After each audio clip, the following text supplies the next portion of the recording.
February 17, 1944. Before sunrise, a Japanese sailor on Dublin Island stepped outside with a cup in his hand. The lagoon was still black. The reef was quiet. The sky looked empty. Then the northern horizon began to move. Not one aircraft, not a patrol, not a warning flight. A wall of American Hellcats came over the reef so low and fast that the morning seemed to tear open above him. Within minutes, Japanese pilots were sprinting for aircraft that would never climb high enough to save them. By the end of the raid, ships would be burning from one anchorage to the next. Fuel tanks would be split open, airfields would be cratered, thousands of men would be dead. And the most important fact of the entire operation was not what America destroyed. It was what America refused to do. Not one American invasion boat hit the beach. Not one Marine battalion fought through the Palms. Not one soldier died taking Truk Lagoon because the United States never tried to take it. They came in from the dark. They broke the fortress in 48 hours. Then they sailed away and left 40,000 Japanese troops stranded behind a reef that no longer protected anything. This was Operation Hailstone, and it proved a colder lesson than any landing could have proved. Sometimes the fastest way to defeat a fortress is not to capture it. It is to make the fortress irrelevant. Truk Lagoon sat in the Caroline Islands, deep in the Central Pacific, wrapped inside a massive ring of coral reef. From the air, it looked almost peaceful. Blue water, green islands, a natural harbor so wide that an entire fleet could hide inside it. But to American planners in 1944, Truk was not scenery. It was a weapon. Japan had held the islands since the First World War, and for decades the lagoon had been treated like a secret room in the Pacific. Foreign ships were kept away. Visitors were controlled. Maps were incomplete. Rumors did the rest. By the time the Pacific War reached its second brutal year, Truk had become the kind of place men in briefing rooms spoke about carefully. Airfields on Moen, Eton, Perham, and Dublin. Fuel depots, ammunition dumps, repair facilities, submarine support, channels deep enough for warships, anchorages protected by coral walls. The nickname followed naturally, the Gibraltar of the Pacific. That name mattered because Gibraltar did not just sit on a map. It controlled movement. Truk did the same. From that lagoon, Japanese aircraft and ships could threaten the Solomons, the Marshalls, New Guinea, and the routes toward the Marianas. And the Marianas were the prize America could not ignore. Saipan, Tinian, Guam. Airfields there would put B-29 bombers within reach of the Japanese home islands. But before the Marianas could become a runway to Tokyo, Truk had to stop being a loaded gun pointed at the American advance. The obvious answer was invasion. The obvious answer was also a nightmare. A landing against Truk meant months of fighting through fortified islands, concrete positions, hidden guns, jungle terrain, and tens of thousands of defenders. It meant casualties. Time. Ships tied down, landing craft tied down, air cover tied down, a campaign within the campaign, and every week spent capturing Truk was a week not spent moving toward Japan. So Admiral Chester Nimitz and the planners of the Pacific Advance reached for a different answer. They would not own Truk, they would blind it, burn its fuel, sink its transports, crater its runways, cut its lines, leave its garrison alive, armed, hungry, and strategically useless. It was not mercy. It was arithmetic. And on the night of February 16th, Rear Admiral Mark Mitcher brought Task Force 58 into position to do the arithmetic.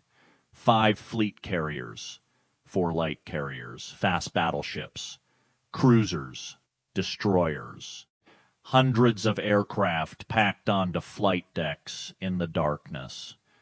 The Japanese garrison did not know they were there. That was the first failure. A single warning patrol on the right northern track might have bought Truk hours. Hours would have mattered. Aircraft could have dispersed. Guns could have been fully manned. Ships could have raised steam. Pilots could have been in the air before the Hellcats arrived. But no warning came. So before dawn, as the carriers turned into the wind, American deck crews began launching the first wave. The plan was simple enough to explain and brutal enough to work. Fighters first. The Hellcats would sweep the airfields, kill anything that climbed, and pin the defenders low. Then the bombers would come. Dauntless dive bombers, Avenger torpedo bombers. Strike groups assigned to airfields, fuel tanks, ammunition stores, merchant ships, tankers, repair vessels, and anything else that kept Truk alive as a naval base. If the sky belonged to the Americans, the lagoon was finished. At 5:45 in the morning, the first Hellcats crossed the reef. Japanese radar and observers detected them too late to change the shape of the day. Pilots ran to their planes. Engines coughed alive. Ground crews pulled chocks. Zeke fighters clawed for altitude. But altitude is life in air combat, and the Japanese were trying to buy it after the fight had already begun. The Hellcats came down with speed, armor, and surprise. Japanese aircraft were hit on runways, hit during takeoff, hit while still turning low over the islands. Some pilots made it into the air and found themselves trapped below American fighters that could choose when to attack and when to leave. By mid-morning, the defense over Truk had been cut apart, and now the bombers entered the lagoon. The first ships to die were not the largest ships Japan owned. That was the catch. The carriers and battleships that American flyers had hoped to find were mostly gone. Japanese commanders had seen the danger coming. Reconnaissance had shown them that Truk was no longer hidden, and the major warships had been withdrawn before Hailstone arrived. Yamato was not waiting. Musashi was not waiting. The main carrier force was not waiting. For a moment, that looked like disappointment. Then the pilots looked down at what remained. Tankers, transports, auxiliaries, repair ships, cargo vessels, aircraft ferries, ammo ships, fuel storage, runways, hangars, workshops. The actual bloodstream of a forward naval base. A fortress does not live because it has a famous battleship inside it. A fortress lives because fuel arrives, aircraft launch, ammunition moves, repairs continue, and men can be fed. Truk still had all of that. So Task Force 58 went after the bloodstream. Dive bombers rolled over and dropped through flak. Torpedo bombers skimmed toward ships trapped inside the lagoon. Fighters strafed aircraft lined along crushed coral strips. Bombs walked across fuel storage. Smoke began rising from separate islands until the whole anchorage looked as if the reef itself was burning. One ammunition ship exploded with such force that the blast seemed to punch daylight out of the smoke. Ships that tried to run met submarines, aircraft, or surface forces outside the channels. Ships that stayed became targets. Ships that were already damaged became markers for the next wave. Truk had been built to shelter a fleet. Now the same reef that made it safe made it hard to escape. By the afternoon of the first day, the old idea of Truk as an untouchable bastion was dead. But the operation was not over. Because daylight had one weakness. It ended. And as the sun dropped behind the smoke, every surviving Japanese skipper inside the lagoon understood the same thing. Night was coming. American pilots could not see the water. The channels would turn black.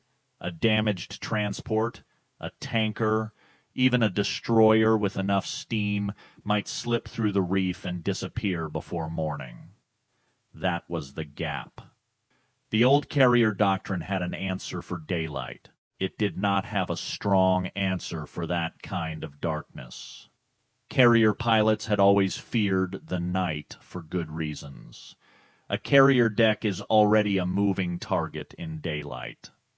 At night, it becomes a black strip of steel rising and falling under a pilot who may be low on fuel, shaken by flak, and flying with instruments that demand total trust. Men had died learning that lesson, so the rule hardened over time. Carriers fought in daylight, night belonged to caution, to surface ships, to submarines, to waiting. But aboard USS Enterprise, one part of that old rule had already begun to crack. The Avenger torpedo bomber carried radar. Not perfect radar, not magic. A green screen picture that had to be interpreted by tired men in a vibrating aircraft over dark water. But it could find ships when eyes could not. And Enterprise had crews prepared to use it.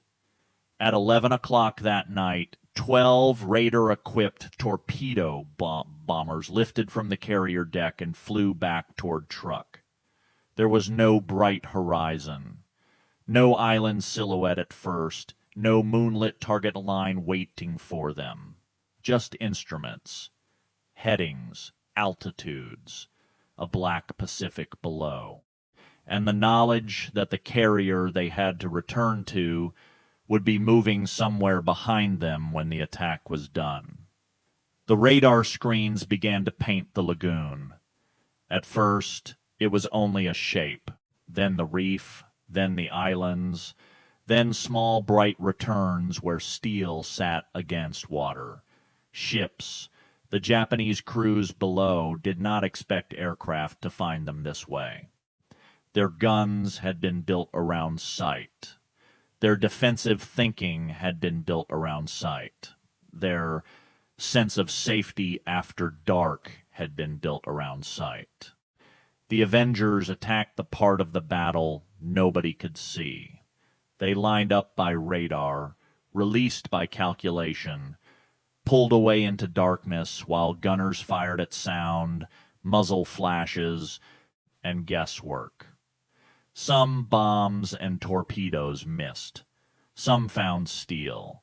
The official language afterward was cleaner than the night itself. Enterprise had launched the first night radar bombing attack from an American carrier. And the 12 torpedo bombers had achieved results far beyond their number. But the real meaning was not just tonnage. The real meaning was that darkness had changed sides. By the time Operation Hailstone ended, Truk Lagoon was no longer the central Pacific shield Japan needed it to be. The losses were severe in ships, aircraft, fuel, and men. But the deeper damage was structural. Truk had been useful because it shortened Japan's reach. After Hailstone, that reach stretched and frayed.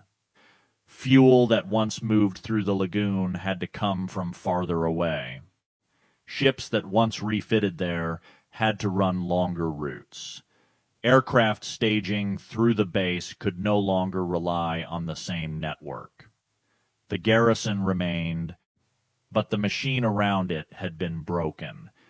And this is what made the decision so cold. America had left the defenders alive because destroying their usefulness mattered more than occupying their ground. 40,000 troops could still dig. They could still ration. They could still wait behind concrete and coral. They could still prepare for an invasion that never came. But they could not make Truk what it had been. A base is not just land. A base is motion. Once the motion stopped, the fortress became a prison with guns. The American fleet moved on. The Marianas came next. Saipan, Tinian, Guam. The road to Tokyo no longer had to bend around Truk in fear. And the same carrier force that had smashed the lagoon would soon meet the Japanese mobile fleet in the Battle of the Philippine Sea, where Japanese carrier aviation suffered a collapse from which it never recovered. But the shadow of Truk followed the fleet in another way. The night attack from Enterprise did not instantly turn every carrier into a night-fighting machine. Doctrine never changes that cleanly. There were still risks, still accidents, still arguments, still commanders who knew that the ocean at night could punish arrogance as quickly as hesitation. But after Truk, the argument could no longer be settled by saying, "It cannot be done." It had been done. 12 aircraft had flown into a black lagoon and found targets that were supposed to be hidden by darkness. That mattered because every military institution carries old truths inside it. Some old truths are wisdom. They are written in blood, and ignoring them gets men killed. But some old truths survive after the world has changed. They remain in place because no one has yet risked enough to prove they are obsolete. At Truk, radar, training, and carrier aviation crossed that line. The old truth had said, "If you cannot see the target, you cannot strike it from a carrier." The new truth answered, "If your sensors can locate it, sight is no longer the boundary." That idea would grow far beyond one lagoon. Not because Hailstone was a clean invention story. War is never that neat. It grew because combat had forced the Navy to solve a problem in public. Ships were escaping through darkness. Old doctrine did not cover the danger. A new method did. And once a new method works under fire, it becomes very hard to bury. That is the part of Operation Hailstone that is easy to miss. The photographs show burning ships. Divers today can still see wrecks lying in clear water. The visible story is destruction, but the hidden story is decision. Nimitz decided not to bleed men for ground he did not need. Mitcher decided to bring carrier air power close enough to shock the fortress before it could wake. Enterprise proved that a carrier could still hunt after the sun went down. 3 decisions, 1 result. Truk was not taken, it was removed from the war. And that is why the morning tea, the black horizon, and the first engines over the reef still matter. They were not the opening moments of an invasion. They were the opening moments of a bypass so violent that the fortress survived only as geography. The coral ring remained. The islands remained. The garrison remained. But the thing Truk had been built to do was gone. America did not need to plant a flag there. It only needed to make sure the lagoon could no longer point a fleet at the future. By February 19th, the carriers were already leaving. Behind them, smoke lifted from the islands. Oil spread across the water. Ships settled into the lagoon that had once protected them. And in the wake of the task force, One lesson followed the fleet west. A fortress can survive the battle and still lose its purpose. The lagoon stayed. The doctrine did not.